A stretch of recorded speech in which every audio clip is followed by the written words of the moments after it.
Bueno, buenos días. Mi nombre es Jorge Sarmiento, yo trabajo en Globant hace casi un año. Hoy les voy a hablar de lo que es Git. Es un sistema de control de versionamiento que ya se viene trabajando hace mucho tiempo y se está posicionando para proyectos de desarrollo de software. Les voy a hacer la introducción, en qué está basado Git, cuáles son sus comandos básicos. Esto va a ser un poquito teórico práctico. Los que trajeron portátil van a tener la oportunidad de practicar. Vamos agilizando un poquito. Los que no tengan todavía Git instalado en sus computadores, por favor van a entrar a esta dirección que es github.com, la pueden colocar sin el www.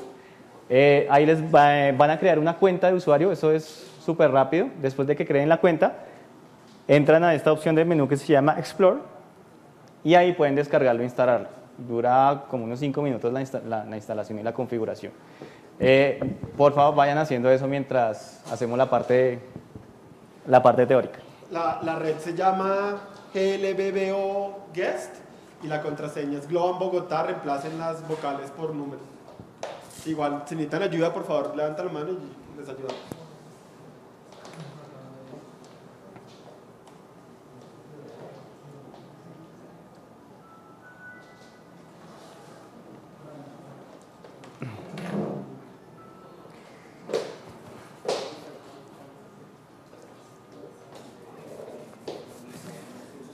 Bueno, entonces Git como control de versionamiento. Bueno, esto fue un documento elaborado por Ricardo Buitrago, un compañero que nos está acompañando acá, y por mi persona.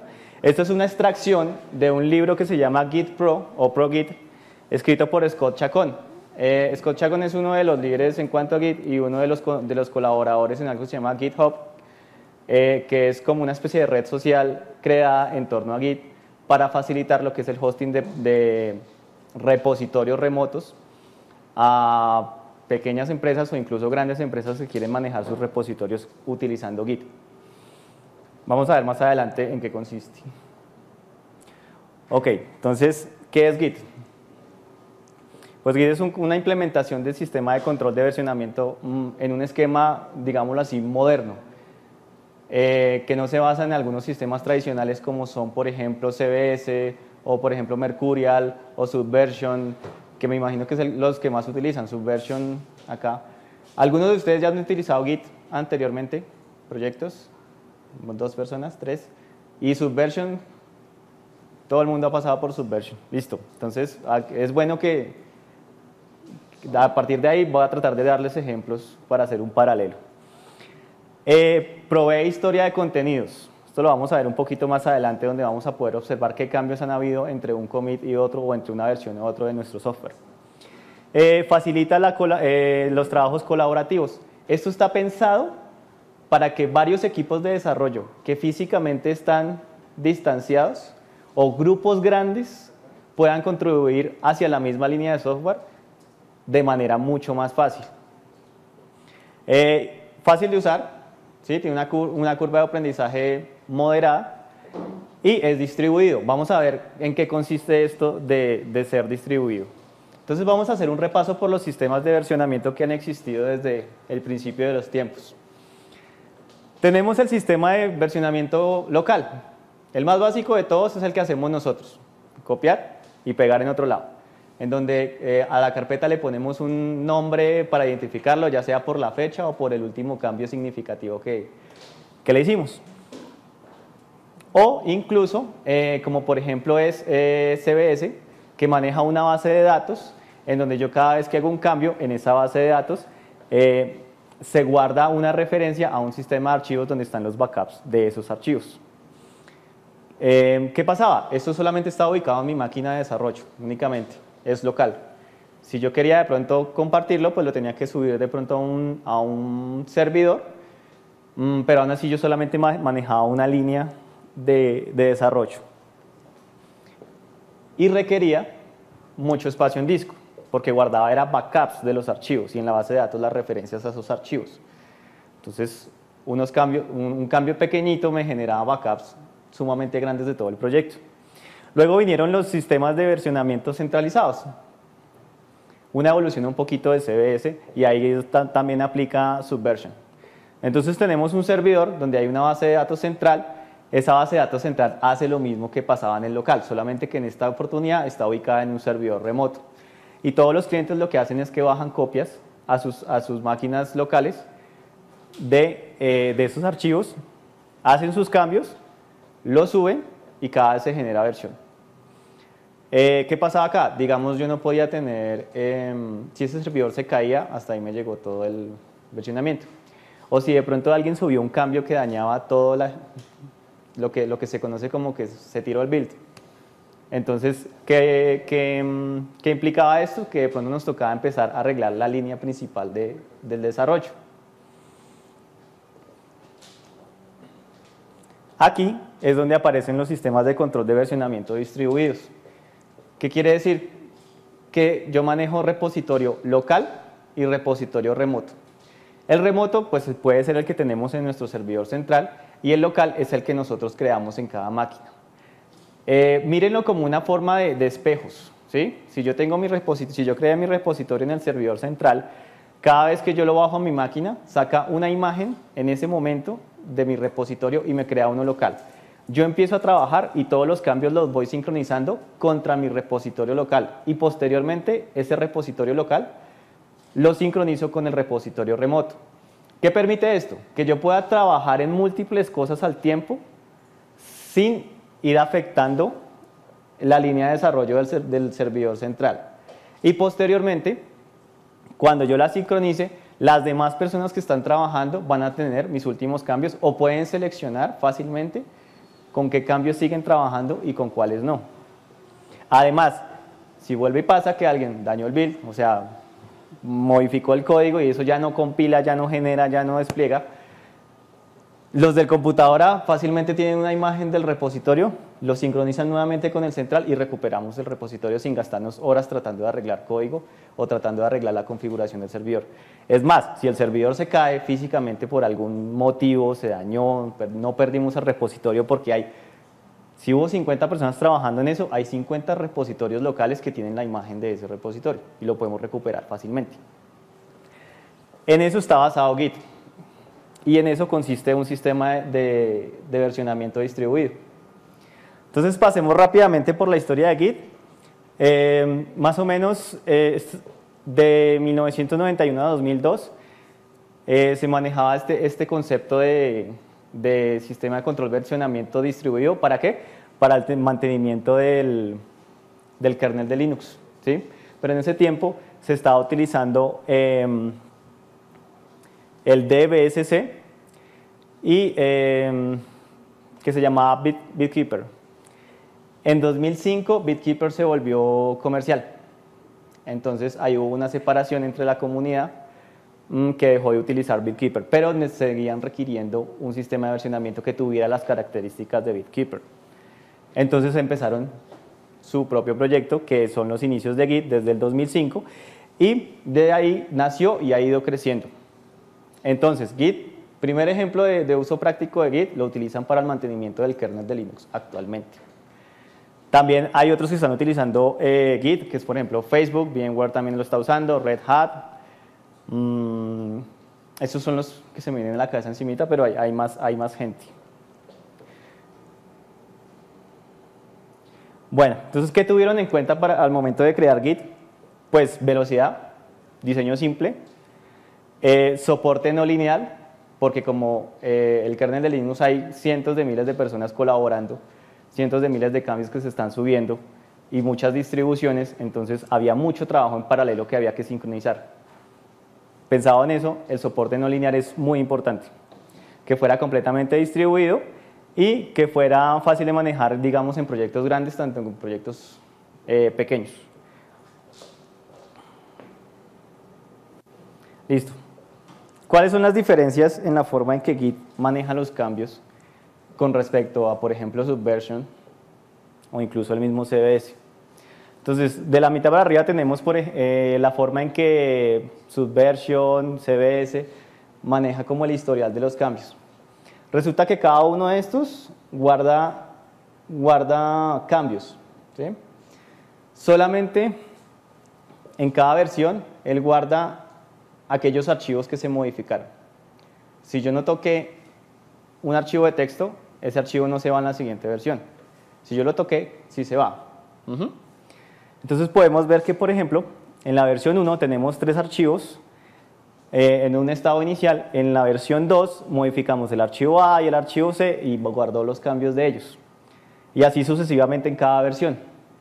Entonces, ¿les ha pasado, por ejemplo, que ustedes en Subversion están trabajando en algo, crearon un nuevo archivo que todavía no lo han subido y ustedes necesitaron devolverse 2 commits o 5 commits atrás porque pasó algo, tienen que arreglar algo rápido y ustedes se devuelven a esa revisión y ese archivo nuevo que ustedes están trabajando y sus cambios que ustedes no han subido todavía están ahí, pero que se interponen con lo que ustedes están tratando de arreglar en el momento? ¿No les ha pasado? Es que los vi tan tranquilos. Entonces, eso es lo que pasa, o sea, como guarda solamente los archivos que cambió, si yo me devuelvo una versión, aquellos archivos que no están involucrados con esa versión, se mantienen ahí y pueden de pronto llegar a estorbar. Por ejemplo, si yo cambio un jar, una librería y la estoy versionando y yo me devuelvo, no me va a aparecer la versión anterior, me mantiene la última. Y de pronto eso no es lo que necesito. Entonces, Git lo que hace es que él, además de guardar los cambios, mantiene una referencia con respecto a los cambios anteriores de ese archivo. Para efectos prácticos, él cada vez que yo genero versión, toma una fotografía de todo el proyecto. ¿Sí? Pero toma una fotografía, no imaginen que está creando copia exacta, llenando espacio en disco de algo, sino que él mantiene una serie de referencias que me permite que cada vez que yo me pare en una versión diferente, me muestre incluso en el sistema de archivos exactamente la cantidad de archivos y los cambios que yo tenía en ese momento. Entonces volvemos al ejemplo anterior. Yo en mi versión actual creé un archivo y me devolví 2 versiones en la que ese archivo no existía. Cuando yo me meta al sistema de archivos, ese archivo no está ahí presente. Entonces yo puedo tener la certeza de que estoy trabajando con la versión que quiero y con los archivos que necesito. No hay nada de sobra ni nada que me falte. Entonces por eso aquí ven que los 3 archivos A, B y C se van manteniendo como imágenes o más bien como referencias a medida que se genera versión, pero todos están disponibles a la vez. Entonces ya más o menos conociendo eso, otra de las características es que, por ejemplo en Subversion, cada vez que yo hago un commit me genera un número entero que identifica el commit. Yo me puedo devolver en Subversion utilizando ese número entero. Y es como secuencial. Aquí Git lo que utiliza es que cada commit lo identifica con un hash generado con un algoritmo SHA1.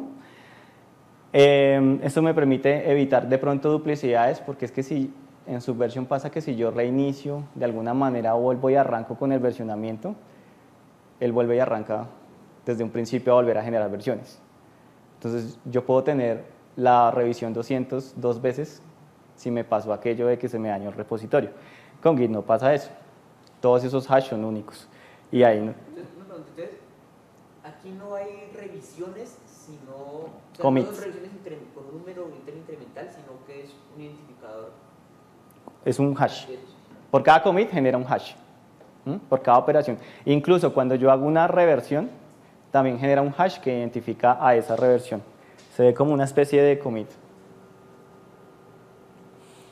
Listo. Aquí hay otra diferencia grande y ¿cómo van con la instalación? ¿Sí? ¿Alguien falta? ¿Alguien falta? ¿Todavía están esas? Bueno. Git maneja unos estados de los archivos, ¿sí? Que son como las áreas. Resulta que nosotros tenemos aquí a la izquierda de primeras una carpeta donde estamos trabajando, donde está nuestro proyecto, incluyendo de ahí para adelante todas sus subcarpetas. Entonces es lo que se conoce como el Working Directory. Apenas yo modifico un archivo, ese archivo aparece como modificado para Git. Pero si yo voy a hacer un commit, no lo incluye automáticamente. Yo puedo decidir qué incluyo y qué no incluyo en ese commit. Eso es lo que se conoce es como hacerle stage a los archivos. Solamente los archivos que están en stage son los que yo voy a subir. Aquellos que no estén, simplemente los tiene como modificados, pero no los va a incluir. Y el checkout, pues el checkout que nosotros conocemos de toda la vida, que es simplemente traernos el proyecto o traernos un archivo en especial con su última versión. ¿Mm? Entonces, bueno, aquí ya empezamos con los comandos básicos. Perdón, me voy a sentar acá porque vamos a ver las instrucciones en consola. Y hacerles una pequeña demostración. Les voy a mostrar cómo se hace en consola. Bueno, señor.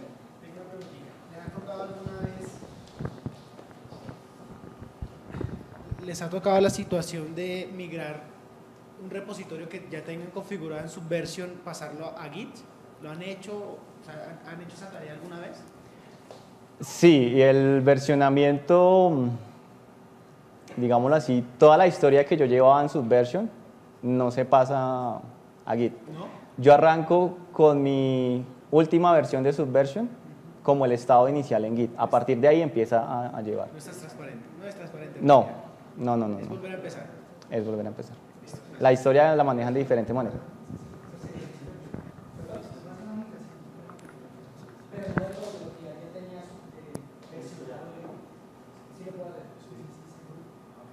Vea, sí. O sea, sí se puede pasar. Si es posible pasar de Subversion a Git, yo puedo migrar toda mi historia. Hay una herramienta, no sé cómo se llama. Busquen Subversion a Git y seguro se puede. De hecho, el GitHub tiene una herramienta de migración de repositorio. Ah, sí, ya. Cuando uno crea un proyecto, uno puede decirle migre desde la URL del repositorio, incluso con los usuarios.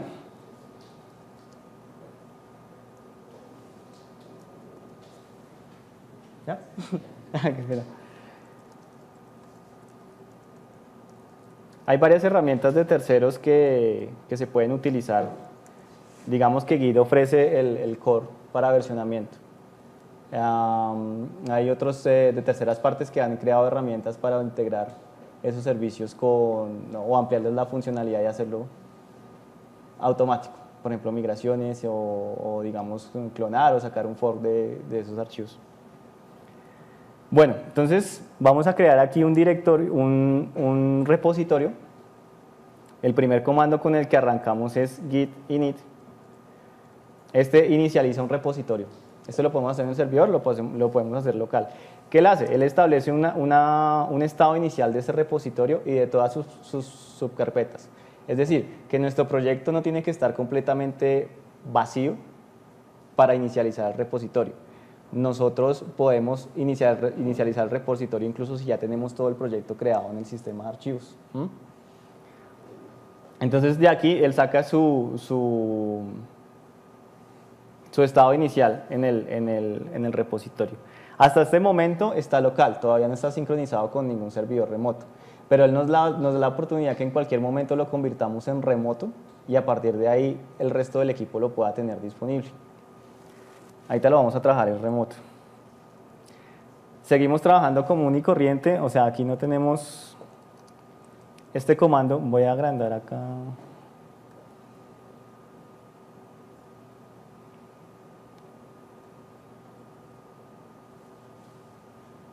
Lo suficiente para que se vea la... Ok. Siguiente comando que nosotros vamos a conocer es git status. Git status nos va a decir en ese momento qué archivos están modificados, cuáles están listos para hacer commit, cuáles no y cuáles todavía no reciben seguimiento. En este momento nos está diciendo que hay un branch master, que hay un commit inicial y que en este momento no tenemos nada para hacer commit. Uy, perdón. En el momento en que nosotros vamos haciendo commit, esto se va modificando. Porque hablamos de un branch y master. Aquí me devuelvo acá.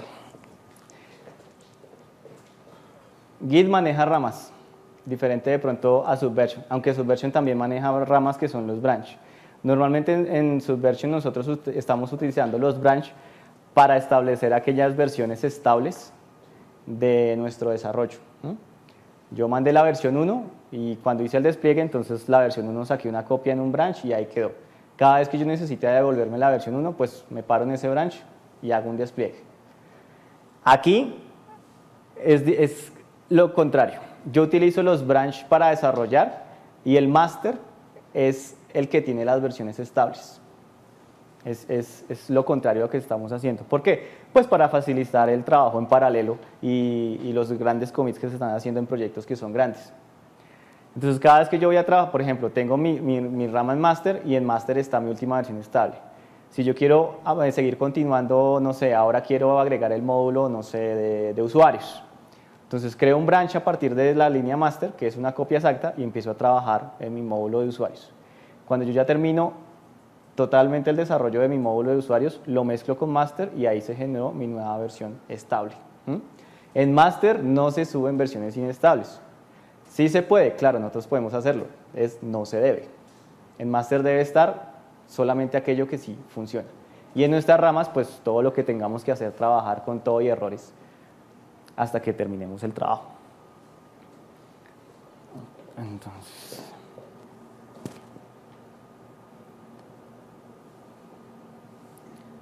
pongamos un momento.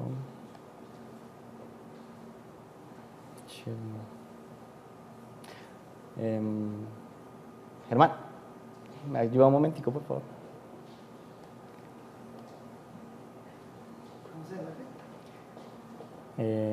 No, es el editor de texto acá y la ventana de explorador, que no estoy muy acostumbrado a usar Mac, entonces necesito ayuda todavía. No sé qué hice. Ya.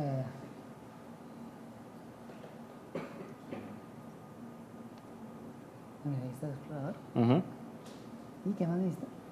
Un editor o algo para crear archivos.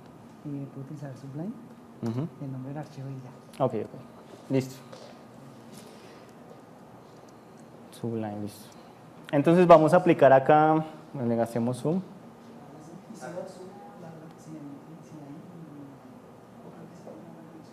Sub.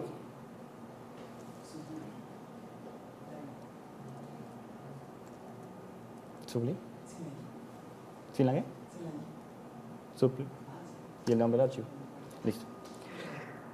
Ok. Entonces, voy a crear un archivo de texto.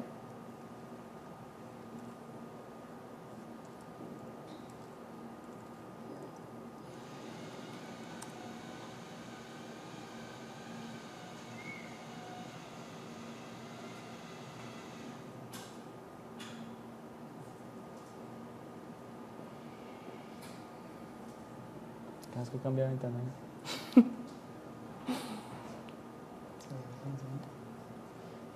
Por lo que estás con Zoom.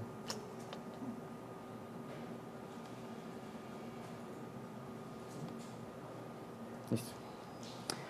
Aquí acabamos de crear un archivo de texto. Vamos a utilizar primero primer commit. ¿Sí? Y aquí simplemente lo vamos a guardar. Y aquí ahora vamos a ver que el estado de nuestro repositorio tuvo un cambio. Con nuestro comando git status.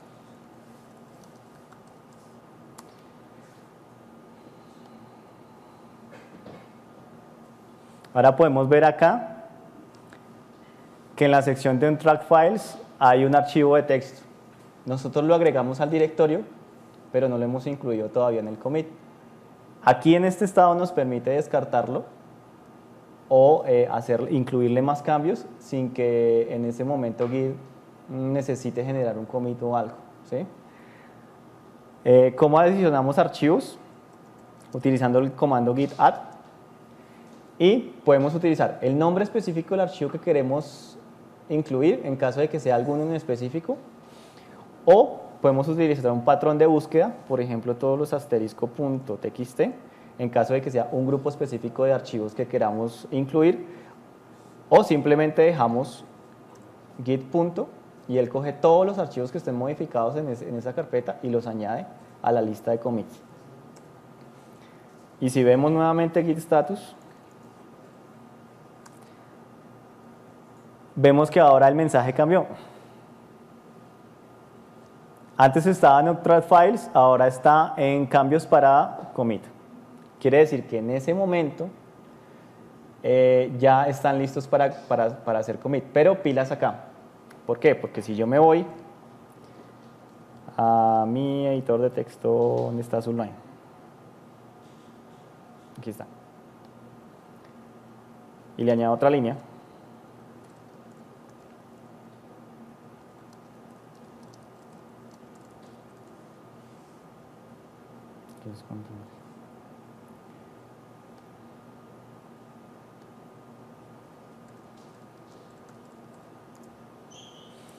Me va a aparecer ready for commit, está mi archivo de texto. ¿No lo guardó?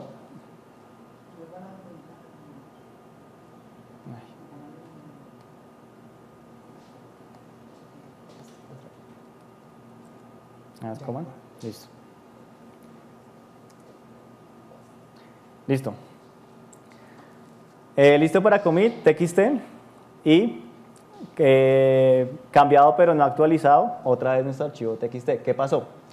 Como Git maneja, digamos, esos snapshots de los archivos, también maneja snapshots de los cambios. Entonces, si yo hago el commit solamente incluyendo esto, en el commit va a aparecer la primera línea que escribí. Y la segunda línea que escribí va a estar pendiente para un segundo commit. Es muy importante que lo tengan en cuenta porque muchas veces uno ya como que lo tiene listo para commit, se acordó de algo y modificó una línea pequeñita. Entonces, si hago commit sin adicionarlo nuevamente, entonces no voy a tener ese último cambio que hice. Aquí simplemente volvemos y le decimos adicionar y en el status ya nos aparece uno solo. O sea que en el commit que vamos a hacer, él va a tener en cuenta ambos cambios como uno solo. Esa es como una forma flexible que nos deja a él de poder elegir también qué cambios subimos y qué cambios no. O sea, podemos seleccionar qué archivos subimos y qué archivos no. También podemos seleccionar qué cambios subimos y qué cambios no. Ahora sí, vamos a hacer nuestro primer commit, que es con el comando git commit. Si yo puedo utilizarlo así únicamente, sin parámetros. Si lo utilizo sin parámetros, él me abre un editor de texto porque todos los commits deben ir con algún mensaje. Para evitar que nos abra el editor de texto, utilizamos "-m" y entre comillas colocamos el mensaje que vayamos a utilizar. Primer commit. Y aquí lo que vemos es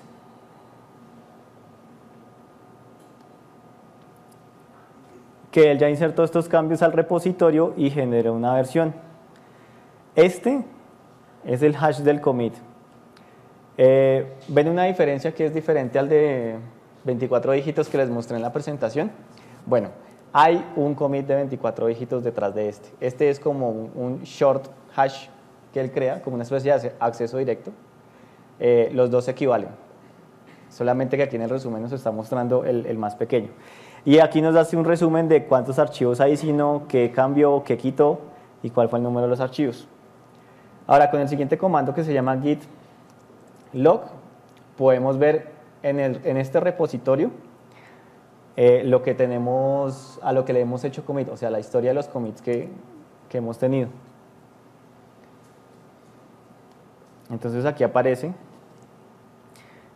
¿Qué estructura tiene? Nos aparece el nombre del equipo de donde se hizo la máquina, de donde se hizo el commit, el usuario. Aquí sí tenemos el hash completo. Incluye un autor con su nombre y con su correo y la fecha y hora en la que se hizo el commit. Y el mensaje que le colocamos, aquí está el mensaje que le colocamos con el parámetro "-m". Entonces, a partir de aquí nosotros podemos empezar a explorar de lo más antiguo a lo más reciente cuáles han sido los cambios que hemos tenido en ese branch. o en qué archivos hemos tenido. El comando commit tiene muchos parámetros. En el parámetro utilizamos un parámetro que es -diff, en el que adicional al mensaje que nosotros le colocamos, él incluye en el texto cuáles fueron las líneas y cuáles fueron los archivos que se modificaron con respecto a la versión anterior. Hay otro en donde podemos nosotros firmar el commit a nombre de alguien más. Sobre todo eso pasa cuando hacemos una revisión de código y no todos pueden subir cambios al máster, sino que hay una persona delegada que revisa y hace los commits. Entonces, esa persona no fue la que hizo los cambios, sino que fue otra. Entonces, también puedo utilizar el comando sign off para decir, yo hago el commit, pero fue mi compañero de al lado el que hizo ese trabajo. Permite identificar todo eso. También podemos, por ejemplo, si no queremos, o sea, ahorita vemos un texto pequeño por lo que solo llevamos un commit, ¿no? Pero digamos cuando llevamos varios commits, no nos sirve ver toda esta línea, entonces utilizamos el parámetro -pretty, one line.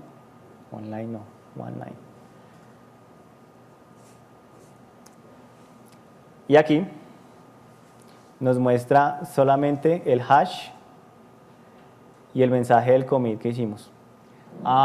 Si exploran más el comando, podemos incluso sacar una lista de información mucho más grande. Podemos sacar incluso un gráfico pues en modo de texto, en donde podemos ver un poquito más de información de la que necesitamos para hacer Git. Señor. Por línea de comandos, yo le puedo dar como en SVN, como Git help log, para poder ver los detalles y los flags aplicables a ese comando. Creo que sí, pero no me acuerdo de la sintaxis. Creo que es log help. No. Sí. Es help. En la versión de Windows no es tan útil. Pero en las de Mac y en las de Linux sí podemos ver todos los parámetros. Vamos un momentico a mostrarles ahora cómo es el tema de los branch de manera gráfica y lo vamos haciendo aquí en consola también para poder entenderlo mejor.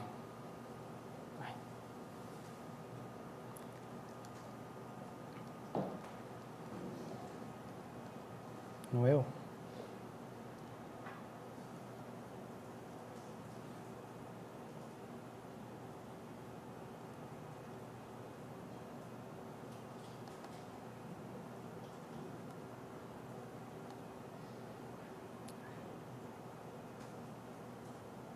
Germán, ¿dónde le doy play a la presentación? Oh.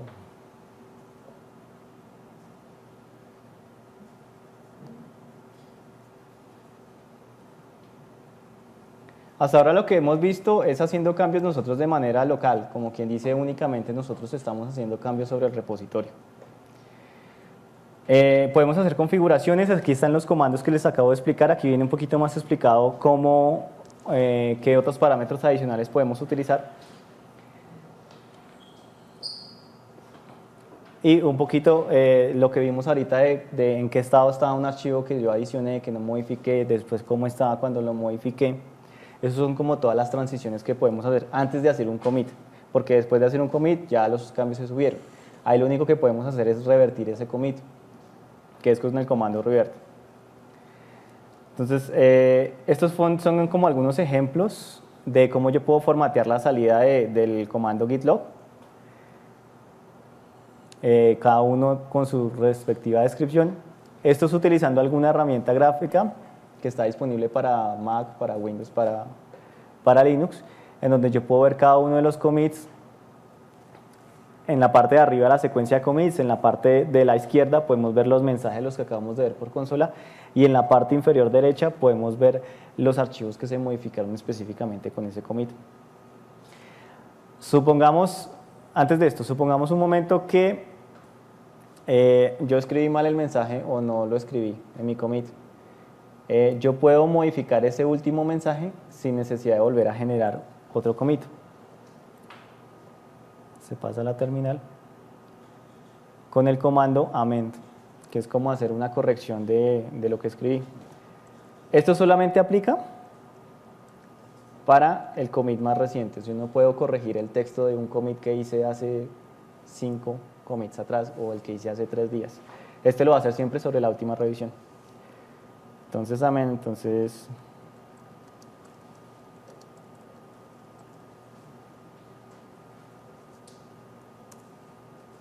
Lo escribí mal.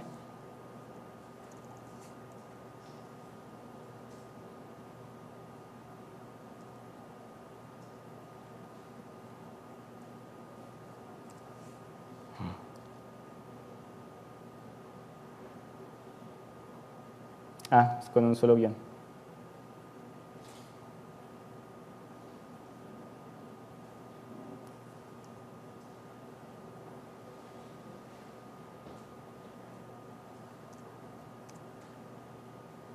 Y con una sola M.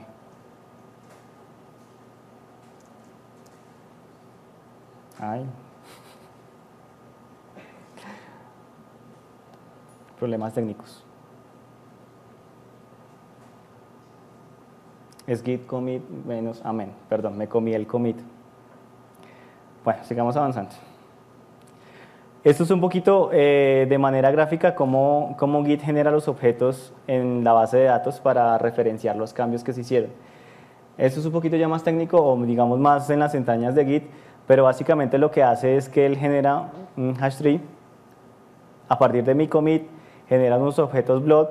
Esos blob tienen como una metadata donde informan, tiene un encabezado, ¿no? Entonces ahí está la información que nosotros miramos ahorita en el log, que era el autor, la fecha, el número del hash, los números de los cambios, y por cada archivo cambiado pues genera cada uno de los blobs que vemos en la parte derecha, que son los que están con rosados.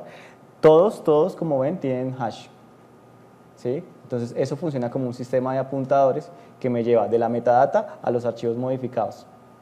Todo haciendo asociaciones a través de los hash. En el caso de los múltiples commits se vería algo así. Vemos que los de abajo son los snapshots, que son los estados iniciales o las fotografías que hay en el sistema de archivos en el momento en que hicimos ese commit.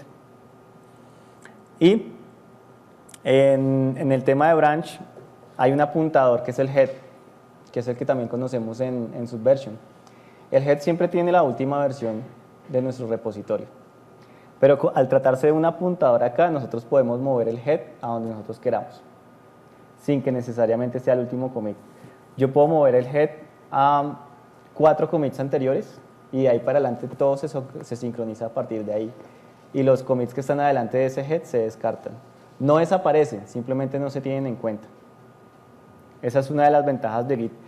Imagínense más o menos que para efectos prácticos esto es como si fuera adelantar o rebobinar un cassette y que yo empezara a trabajar desde el punto en donde me quedé. La línea master es la línea principal y como decía Germán, master se asimila a lo que sería producción. Hay equipos de desarrollo que sacan una rama adicional para QA, para desarrollo. Eso puede ser bueno o malo, vamos a ver más adelante por qué. Y si yo trabajo con múltiples branches, pues cada branch va apuntando a un estado inicial del commit y a partir de ahí cada commit va referenciándolo o avanzándolo o retrocediéndolo. Pero básicamente lo que hacemos es esto, lo que les decía. Hay una rama de master y una rama de testing. Ambas apuntan al mismo commit. ¿Qué quiere decir esto? Que ambas están a la par. Igual, tienen la misma cantidad de cambios. Y si el head está parado ahí, todas van a estar sincronizadas con el head. Todas van a sincronizar siempre con el head. Digamos que yo hice un cambio en testing e hice un commit. Entonces, ¿qué pasó acá? Master está un commit más atrasado, o una revisión antes, que sería lo que está en Subversion. Y testing va un commit adelante y el head va apuntando a lo que tiene testing. Entonces, ahora si nuestro head es testing, pues el que tiene los últimos cambios es testing. Y así sería el otro ejemplo, pero esta vez donde master tiene el head. Si ven que aquí, a pesar de que testing, aquí en el lado derecho, testing tiene el commit más reciente, el head está en master, o sea que cuando yo sincronice contra master me va a traer hasta este commit, no hasta acá, a pesar de que ya hay cambios adicionales adelante. Y aquí vemos un ejemplo de más o menos cómo serían las diferencias cuando yo empiezo a trabajar una cosa en master y otra cosa en testing, se va como dividiendo el trabajo y se van los commits. Todavía no están alineados, entonces vemos así como esas bifurcaciones. Imagínense más o menos como un árbol, una bifurcación, luego vuelve y se bifurca y luego vuelve y se bifurca. Estas flechas hacia atrás es lo que les decía, que ellos tienen apuntador hacia los cambios anteriores. Entonces eso es lo que me permite mantener el estado de los archivos que no están incluidos en esa versión. Pero esto pues se ve aquí gráficamente. ¿Cómo lo hacemos para verlo en la práctica? Pues vamos a ver ahora a terminar nuevamente. Entonces ahorita solo estamos trabajando con master. Nosotros lo que vamos a hacer es crear un branch y hacer unos cambios en ese branch y vamos a ver cómo se ve ese branch en el sistema de archivos y cómo se ve con respecto a master. Entonces la forma de crear un branch nuevo es haciendo un checkout con el parámetro "-b" y un nombre que le vamos a colocar al branch. Entonces, branch 1, coloquémoslo. Puede ser un nombre cualquiera. Pueden tratar de evitar usar espacios, sino más que todo de corrido, underscore o alguna cosa así. Entonces aquí nos dice que ya estamos parados sobre nuestro branch 1.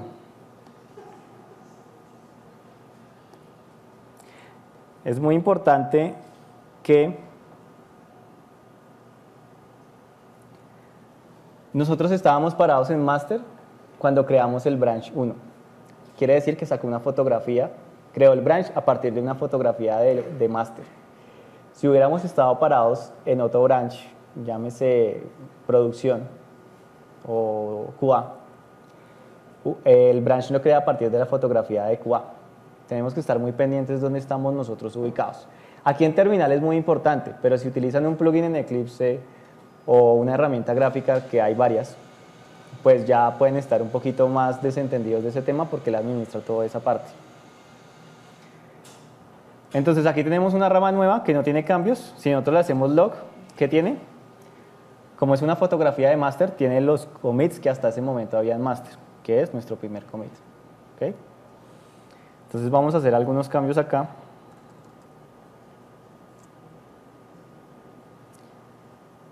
¿Sí lo ejecuté bien? Sí.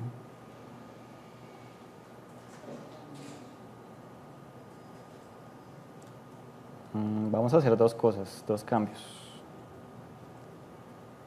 Yo también hay Sublime ya aquí abierto, ¿no?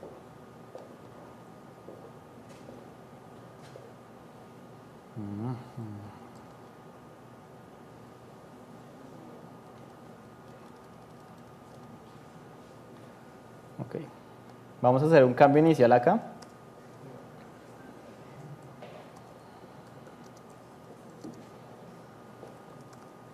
Vamos a identificar esta línea.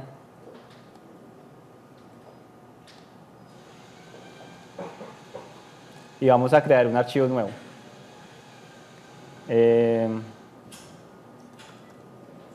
Branch 1. Lo vamos a guardar como branch 1. ¿Tengo que colocar la extensión? No. ¿No? Listo. Ya guardados.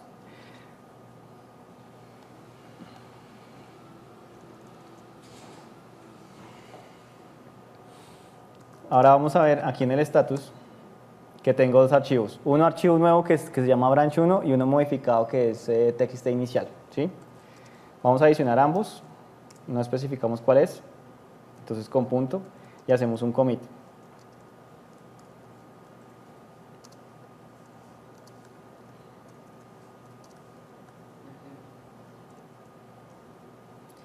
Y aquí escribimos primer commit en branch 1.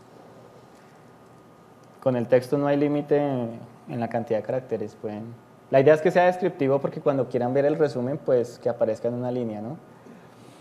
Y si quieren utilizar un párrafo completo, pues es mejor que abran el editor de texto y coloquen el título descriptivo y abajo pues ya el texto ampliado. Listo, aquí ya hicimos un commit en nuestro branch y aparece git log.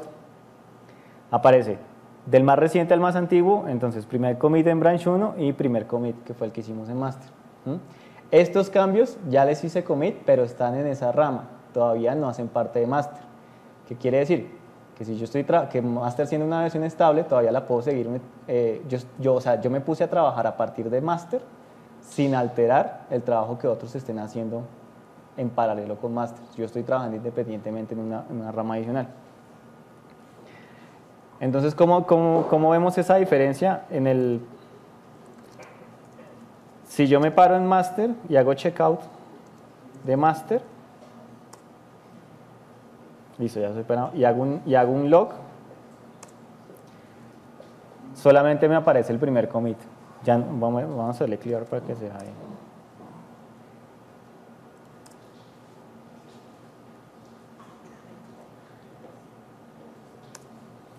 Como estoy parado en master, solamente está el primer commit. Los que yo hice en el branch están en el branch, no están acá. Nada que ver. Y aquí, en nuestro sistema de archivos, el que creamos, ¿dónde está?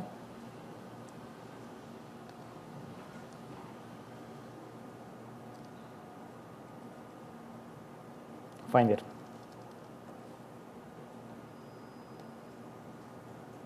Aquí en Finder.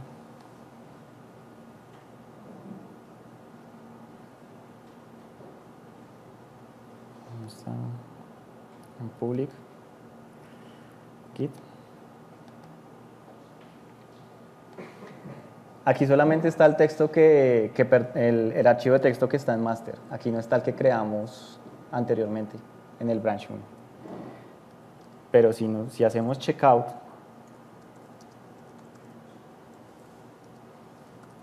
del branch 1, aparece el archivo que nosotros habíamos creado más los cambios en TXT inicial que habíamos hecho. Esto era lo que les comentaba, que en Subversion nos pasaba que yo ya tenía una cierta cantidad de archivos trabajados y me devolvía alguna versión, pues me aplicaba los cambios, pero esos archivos que yo he trabajado siguen ahí. Entonces se mezclaba lo nuevo con lo viejo. Aquí es totalmente independiente. Si yo me paro en un branch, solamente me muestra el estado del sistema de archivos de ese branch. Si yo me paso en el otro, pues corresponde al otro. No hemos mezclado todavía. De esta manera nosotros podemos trabajar en paralelo sin afectar el trabajo de los otros. Ahora, ¿cómo hacemos para unir esto y pasarlo a la versión estable de master? Es muy sencillo. Nosotros nos paramos en master, checkout, master, y estando en master vamos a utilizar el comando merge. Merge lo que hace es eso, mezclar los cambios de un branch en otro. ¿Cómo hacemos para saber cuál es cuál? El destino va a ser el branch donde nosotros estemos ubicados y el origen va a ser el que nosotros especifiquemos. Como estamos parados en master, los cambios que vamos a traer de cualquiera que sea el destino van a aplicarse en master. Entonces git merge y el nombre del branch. Esto lo que hizo fue un fast forward y aplicó los cambios a nuestro sistema de archivos y a nuestro directorio de trabajo. ¿Por qué se habla de fast forward y todo? Por la misma analogía que les hice ahorita del cassette. Cuando se trata de hacer un update sobre un archivo que ya existe, es como si adelantara el cambio, adelantara el cassette y aplica los cambios que yo trabajé. Y cuando se trata de archivos nuevos, pues los adiciona. Aquí, como yo ya hice merge, vamos a ver la diferencia en el Finder, que aquí ya aparece nuestro branch 1 estando en dev. Y aquí ya quedó aplicado. Y si miramos el log, ya vemos que aparece tanto el commit que hice en dev como el commit que hice en el branch 1. Y ya estamos en master. Listo, mezclamos y ya tenemos nuestra versión actualizada en master. Y lo que tienen que hacer los demás es simplemente actualizar. Aquí solamente hemos trabajado de manera local.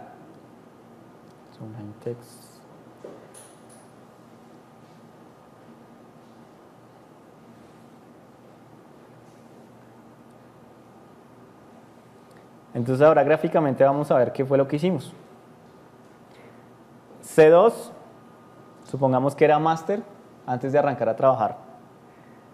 Nosotros creamos nuestro branch 1 e hicimos un commit, que es este C3. Pudieron seguir haciendo más commits en master e ir adelantando. Y cuando hicimos merge, lo que él hizo es esto, crear un commit adicional que junta los cambios que venían del branch con los cambios que venían de master. Y se genera como un commit adicional. Y ya tenemos ambas cosas mezcladas. Entonces, esta es otra forma o sea, esto es otro ejemplo de cómo, digamos, íbamos trabajando con master, sacamos un branch aparte, trabajamos lo que teníamos que trabajar y luego lo mezcló. Aquí es lo mismo. Ahora, ¿cómo funcionan los workflows? ¿Por qué empezamos a hablar de workflows acá? Como esto está pensado para equipos distribuidos, y me devuelvo otra vez acá.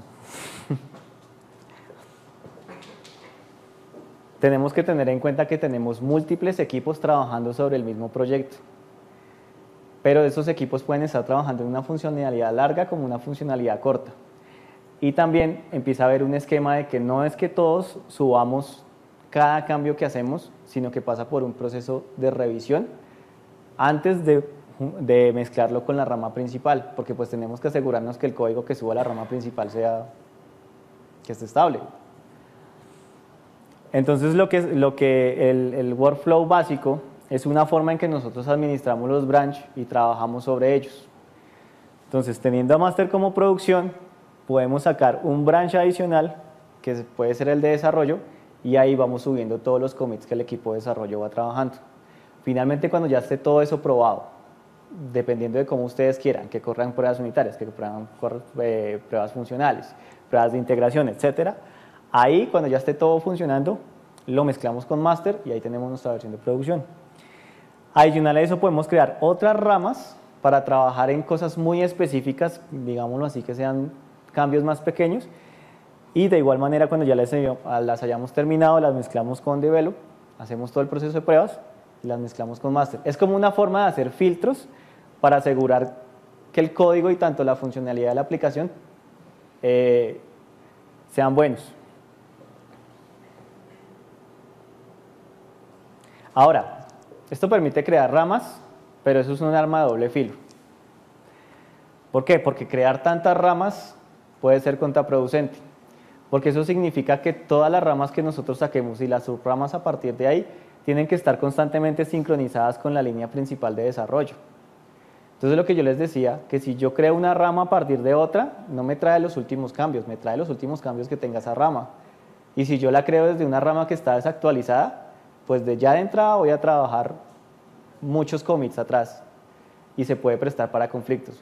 Porque, pues, hay que ser sinceros, aquí también se generan conflictos al momento de hacer merge.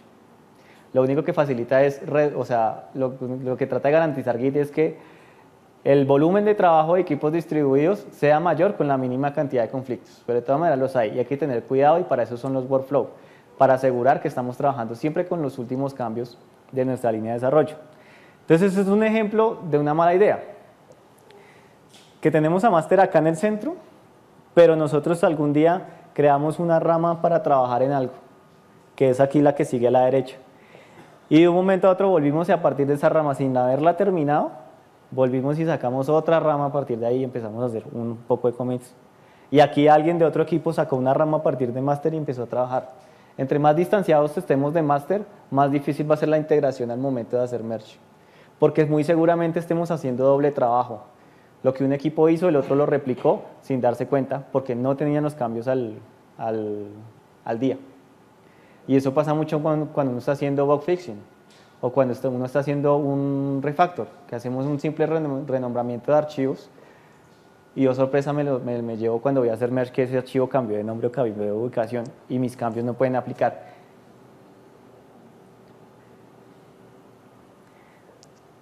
Ahora, el ejemplo que les di es local, pero también se puede sincronizar remoto. Ahora, el repositorio remoto termina siendo una imagen del local y viceversa, dependiendo de cuál esté más actualizado.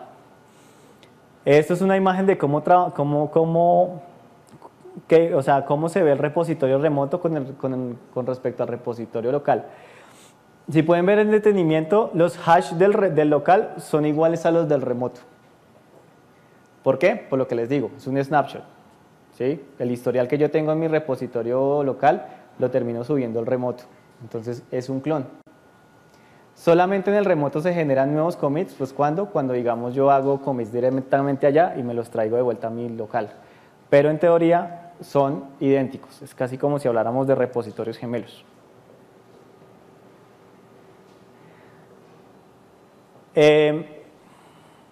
Hasta aquí la parte de Git Bash. Estas son algunas referencias que pueden consultar en cuanto al uso de Git, ¿sí? Les recomiendo mucho el primero, que es el Pro Git Book, que es hecho por Scott Chacon. Está en línea, es gratuito en este link, están todos los capítulos. También lo pueden comprar en Amazon, le trae algunos capítulos adicionales de uso avanzado y de administración y trucos más avanzados, señor. Bueno. Una guía de instalación general completa, el Social Hub, que es GitHub, ya les voy a pasar a hablar de ese, y la guía para crear repositorios. Y ahora vamos a hablar, ya cortico, finalizando, de lo que es GitHub. GitHub, imagínenselo como una red social, pero bueno, es mezclado, ¿no? Es red social y es un proyecto que también ofrece el hosting de los repositorios remotos. Eso está pensado para proyectos open source y la filosofía es que todos los repositorios que yo maneje es open source, aunque yo puedo manejar repositorios privados ya pagando una mensualidad. Hay unos costos por unos repositorios privados que cambian de acuerdo a la cantidad de repositorios. Y uno tiene derecho a utilizar repositorios gratuitos con los que uno quiera, con la única condición de que sean open source, o sea, que están disponibles. Por defecto vienen públicos. Esto es muy útil al momento de trabajar con múltiples equipos en diferentes ubicaciones. ¿Por qué? Porque todos los equipos están conectados aquí a GitHub y pueden ver el repositorio completo. Esto fue un ejemplo que monté de un repositorio. Aquí lo que les explicaba, cada archivo de texto que se llama feature A, B, C, D, fueron creados en ramas diferentes y finalmente mezclados. Entonces tiene todos los cambios finalmente en el máster de acá. Entonces una persona que entra a un equipo de trabajo que está en eso, puede ver cuál es el contenido completo del repositorio, quién o a través de qué branch se subieron esos cambios o esos archivos, cuándo se hizo, quién lo hizo, y nos permite también comparar, por ejemplo, qué commits, o sea, el historial que vimos ahorita en la ventana de consola, lo podemos ver de una manera más amigable acá. Cada una de estas líneas es un commit que se hizo. Aquí podemos ver también cuál fue el hash que se generó, el hash corto o el hash largo. Si entramos a cada uno de los commits, entonces vemos lo que veíamos en la ventana de consola, cada uno del historial que se generó. Y adicional a eso, vemos aquí en esta franja los archivos que se modificaron, en qué número de líneas se modificaron con respecto a la línea base en ese momento. Entonces aquí se puede explorar esto de una manera más amigable. Y también nos permite ver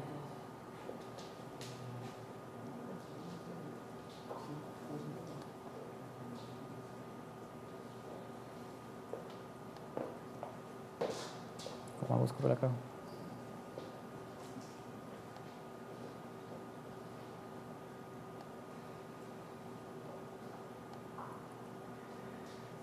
¿Qué branches hay? Y la diferencia con respecto a la línea principal de desarrollo. Los que dicen, esto que hice 10 de 10 ahead, 2 behind, son la cantidad de commits que se han hecho para cada branch. ¿Sí? Por ejemplo, en este caso, antes de mezclarlo, habían 10 commits, o sea, 10 cambios que yo hice en algún momento, y la comparación con los restos. También tengo una opción de comparar. ¿Qué compara? Pues que compara el estado inicial del archivo con respecto a la línea master. Entonces eran las diferencias que había en ese momento cuando yo le hice merge. Recuerden que cuando yo creo un branch, ese branch se queda local. Yo siempre trabajo en el repositorio local. Hay un comando que se llama push. En el momento en que yo hago push contra mi repositorio remoto, él crea la copia de ese branch aquí en GitHub. Bueno, yo lo sincronicé contra GitHub para poderlo ver. Y a partir de ese momento ese branch se vuelve remoto. ¿Cuál es la ventaja de trabajar eso? Que yo puedo, sin tener que mezclarlo en master, dejárselo disponible a otros desarrolladores para que o lo revisen o continúen trabajando a partir de donde yo quedé. y es totalmente independiente porque con master no me estoy metiendo, o sea que yo no estoy modificando la línea base. Y también permite hacer las revisiones de códigos a partir de aquí. ¿Cómo? Manejan un concepto que se llama pull request, que yo creo un branch y digamos que yo no tengo los permisos para mezclarlo con master por restricciones propias del workflow y que tienen que pasar primero por una revisión de código, no sé, del líder técnico o algo así. Entonces yo creo el pull request a partir de aquí y automáticamente me permite a mí hacer las comparaciones de todos los commits que hice con la línea base. Permite comentar las líneas de código, decir por ejemplo, oiga, que el líder técnico diga, a mí me parece que esta línea no va o sobra, quítela, o comentarios adicionales. Entonces permite hacer un seguimiento de todas las revisiones que se han hecho y qué ha cambiado con respecto a las revisiones. Yo puedo seguir haciendo commits dentro del pull request y cuando ya decido que está lo suficientemente estable la rama como para subir a master, puedo hacer merge automático desde acá o puedo hacerlo por consola, dependiendo de las preferencias. Lo que les recomiendo es que si están seguros que el branch no va a generar conflictos o que utiliza archivos que no se han modificado por otros equipos, utilicen el merge automático. Pero si ven que hay archivos susceptibles a conflictos, entonces utilicen el comando por consola, porque seguramente van a tener que resolver conflictos y luego hacer un commit adicional con los conflictos revisados. También maneja la wiki, también maneja una lista de issues para ir revisando lo que es el proyecto y hacerle seguimiento a los cambios en el código base. Entonces, en la medida que lo puedan usar, también es muy recomendado porque es un buen complemento a la consola y a los plugins que vienen ahí, sobre todo para administrar repositorios remotos.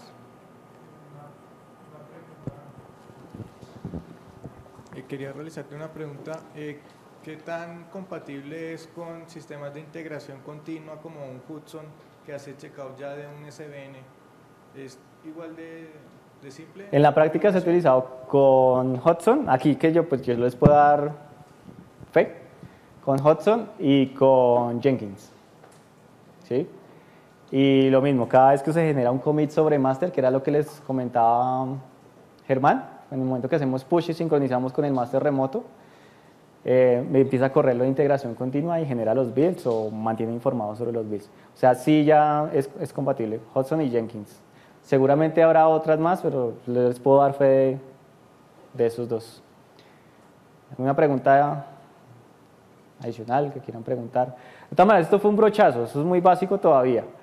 Es más como por mostrarles las ventajas entre trabajar con branch, más que trabajar con una línea principal, y la invitación a que sigan explorando y todo, porque sí es una buena opción para utilizarlo como control de versionamiento en sus proyectos, y que lo pueden utilizar tanto de manera pública, como en GitHub, o de manera privada, porque también pueden crear repositorios privados de Git en su propia infraestructura de red. Entonces no necesariamente tiene que ser a través de GitHub. ¿Alguna otra pregunta?